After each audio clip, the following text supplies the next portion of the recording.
हाय मैत्रिणींनो, जिभेचे चोचले पूर्ण करण्यासाठी खारट आणि गोड काहीतरी हवं ना. आज आपण बघणार आहोत खाऱ्या शंकरपाळ्याची रेसिपी. 4 वाट्या मैदा घेतलाय मी, चाळून मैदा घेतला आहे. 1 वाटी तेलाचं मोहन घेतलंय, कडकडीत तेल गरम करून त्यात घेतलंय.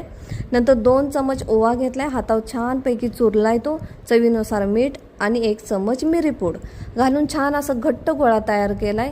आणि 15 मिनिटं साईडला तो गोळा साईडला ठेवायचा. घट्ट मळायचा, पातळ मळायचा नाही. घट्ट मळा की छान खुसखुशीत शंकरपाळ्या होतात. नंतर छानपैकी छोटा गोळा घ्यायचा, लाती मी गोल अशी लाटायची. तुम्ही कोणत्याही आकारात त्यात शंकरपाळ्या करू शकता. मी उभ्या आकारात केल्या, खायला छान वाटतात आणि बघायलाही आणि दिसायलाही छान वाटतात त्या.